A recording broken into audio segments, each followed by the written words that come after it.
This is your daily dose of all things royal. Welcome back, my gorgeous, good-looking friends.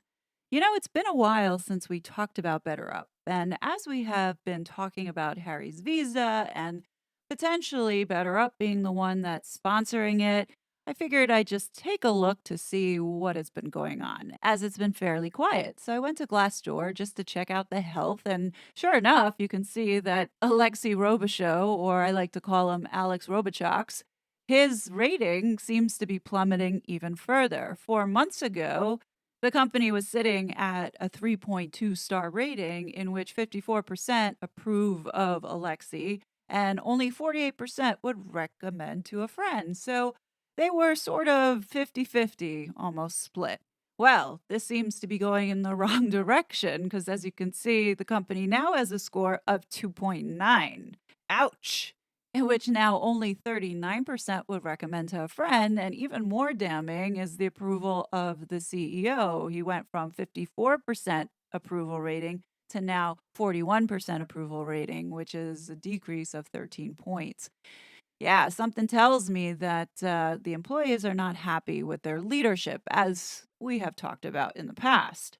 Some of the recent reviews from January and February are pretty brutal, like this one. The worst job I've ever had. This place will beat you down, chew you up, and spit you out. Don't believe a single good thing you hear. Advice to management: look inward. You're the problem. Then there's this one from February where it says leadership is truly incompetent, engage in a lot of big talk and underdeliver on every aspect possible. Culture is toxic. They don't live their values and ethics, are constantly compromised. No transparency. Leadership is put on a pedestal even if they're no good. Yeah, we know. They weaponize their values and high impact behaviors to exploit employees. My gosh, Harry, you picked the best company for your brand. Seriously.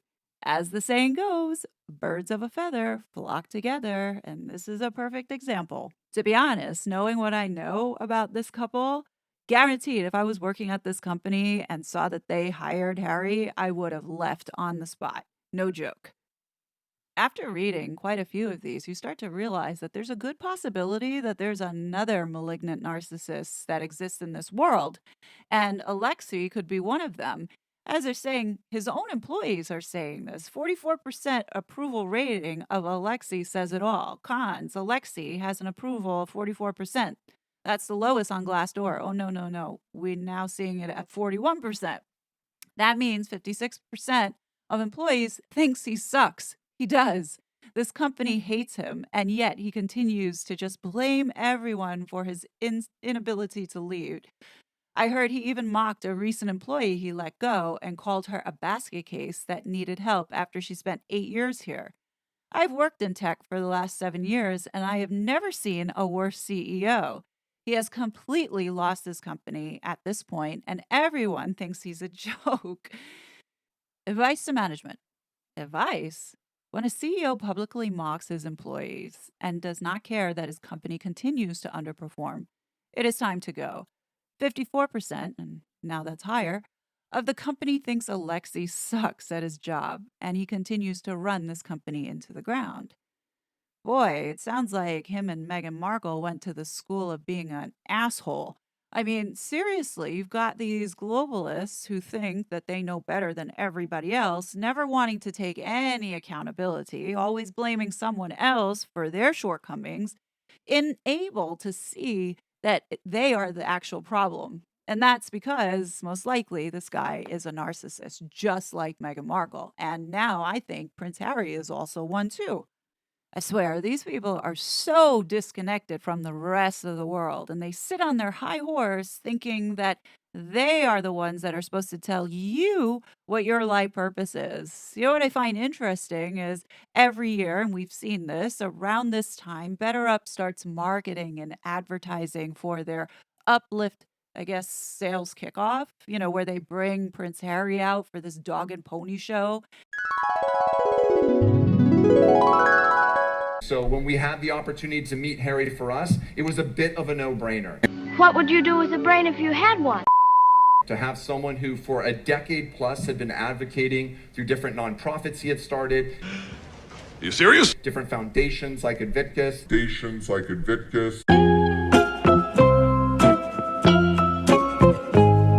My name is Talia Fire, the one and only, aka Hood Barbie. Power keep going out because homeless people keep coming over here, cutting some whatever they doing over here to get the copper to make their money. And my thing is, people got kids over here. People got stuff to do. I'm on camera looking a mess. I didn't get to do my hair, my makeup, nothing. Y'all charging over $1,000 for a studio. And y'all can't even keep homeless people from stealing y'all damn copper. Make it make sense, boo. Cutting some whatever they doing. Y'all charging over Now, here's the interesting part. This year's Uplift Sales Dog and Pony Show does not have Harry listed anywhere as a speaker, nor is he listed anywhere as a contributing member to any of the sessions, as he has been in the past. In my humble opinion, I think that's major.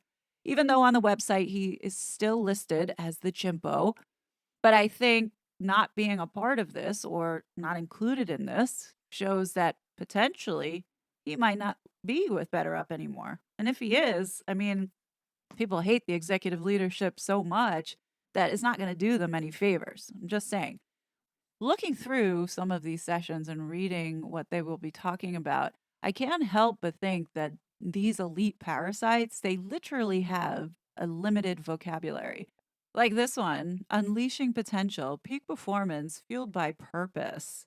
This engaging conversation will provide practical strategies for attendees to unlock their own potential and foster an environment where purpose driven work thrives. Blech! I mean, seriously, this almost feels like I'm reading off the Archwell website. I almost can hear her narrating this paragraph, if you know what I mean. Anyhow, now this workshop that they have set up makes me laugh, as it says here, Tough Talks Made Easy, a leader's guide to handling hard conversations. Listen to this description. Open, productive, and respectful communication is essential for maintaining a peak performance culture.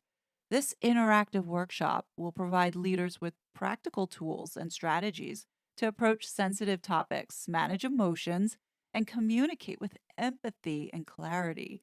Attendees will learn how to create a constructive dialogue environment, ensuring that tough conversations lead to positive outcomes and strengthen relationships. Now, there's no one assigned to this workshop yet, which has me thinking that maybe Harry might still show up and attend at last minute, maybe when he needs some good PR and press, and take over this thought provoking interactive conversation. Like, I could totally see him feeling qualified to have these conversations and tell people how they should communicate with empathy and clarity. Oy, oy, oy. Like, you can't make it up. You have these disconnected people having these conversations in which their own environment has this kind of turmoil and not having these conversations. Like, do you see the irony here in this? Now, if I were to guess, I think a couple of those tough conversations might include how to gently fire someone by saying the right things and not hurting their feelings so they don't want to sue, or maybe how to turn down the request for a promotion, but figuring out a way to convince them to do more work. Like, these people are the shadiest people when it comes to like manipulation and the words that they use to abuse and enslave you without you even knowing it. Now, the best session that I find, which is why I'm saving it for last, is the one that Alexei Robichaux or Alex Robichaux will be conducting. Get a load of this. Mark your calendars, April 10th. Alex Robichaux will be talking about the human side of transformation, in which, as he states, as we enter the AI era, the world is rapidly changing around us. But instead of fearing the change that technology will bring, we should embrace what it makes possible: human transformation at scale. Join BetterUp's co founder and CEO, Alexei Robichaux, as he outlines a bright vision for the future, highlighting ways the latest technological advancements, coupled with cutting edge psychological research, are expanding human potential to help us live with greater clarity, passion, and purpose. Okay, so a couple of things here. Who in their right mind wants to listen to a CEO where over half of the company hates his guts, right? And two, you do know what they're talking about here. This is this transhumanism shit that they're trying to force on people, in which not only do they want to control how you think, as well as program people in a certain mindset that maximizes the output of work. See, what this company does, the so called coaching, really is about corporations putting this psychology bullshit onto their employees to maximize their effort in the company. They don't want you going home to your family. They don't want you having a life outside the company. As you can see here, Lexi is going to lecture everyone about clarity and passion and giving you purpose, as if your family is not purpose, as if God is not purpose. It's about the collective. And this is what I hate about these people is that they don't see any of us as human beings. They just see us as cogs in the wheel. And how are we going to suck everything out of them so we can maximize on our investment to make more money? And these bitches don't seem to get that there is so much more than just making it about work. And this is what this place does. I mean, if you read these reviews about the people in this company, they are psychologically damaged as a result of this psychological mind meld that this guy, cult leader, has been putting them through. And I find it so rich that he is the one that's going to be telling people what their purpose is. Like, this is some Jim Jones shit. They truly don't have a clue. And when you see these reviews and their former employees and current employees outing them, you know, things are bad. I mean, they're saying the business is struggling. Of course, it's struggling. The amount of millions that have been sunken into this company, and they're only generating maybe 100 million a year in recurring revenue. Like, that's what I read. I mean, I don't know the actual numbers, but this is what is being whispered on Wall Street because this company apparently had been thinking about going IPO and doesn't look like they are moving in that direction because they are failing on all cylinders. I feel sad when I read that these employees are working under a condition of fear. If they speak up, then they will be retaliated on. Like, that's not a healthy environment. And then on top of it, you have leadership who most definitely know what is being said, but they don't care. And that's the thing. The fact that they are doing this not to help people. This is about getting people's data. This is about programming people. The contracts that they are signing with the US government, with Invictus, veterans, I mean, is really concerning to me because look what they are doing with them, you know, with this data. The investment and the money is going into the technology. It's going into putting up the framework and the infrastructure around collecting this data in a way that can be shared, not only in the United States, but also shared in other countries. I mean, you can look online and you can see their privacy and security notes in their framework update and how they are moving with it. I don't see this company growing or going to IPO. What I see happening is another tech company acquiring BetterUp and putting a lot of people out of jobs. And they're going to acquire this company not because of what it's doing, it's because of the technology that they're developing. In my humble opinion, because if they truly wanted to thrive and do better, you would think that they would listen to their people, which the fact that they're not listening to the people just gives a clear indication that they don't care about the people.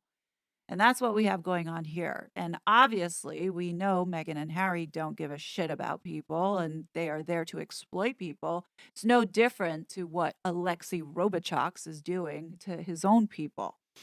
And that's where, I hope to give some voice here to give courage if anyone out there that's working for BetterUp, leave. Leave ASAP. You will be fine. You don't need to get sucked into this psychological mind meld that's going to mess with you for the rest of your life. You know, this is what they do and they damage people and they don't care. But if Harry is still with BetterUp, then he's only there, in my humble opinion, for the visa and the work sponsorship. And we'll find out soon enough if the Heritage Foundation succeeds. We'll know one way or another. But I do think it's pretty major that Harry is not listed in this upcoming sales kickoff dog and pony show this year. What do you guys think? Do you think that that's signaling that maybe Harry is no longer with BetterUp and we will see something soon come out about that? At the rate that BetterUp is going, they can't afford to keep paying this guy to do nothing 7-figure salary. You know what I mean? You got to look at it from this perspective. Spotify, Netflix, BetterUp all made bad investments. Everywhere that these two go, they bring drama and bad press with them.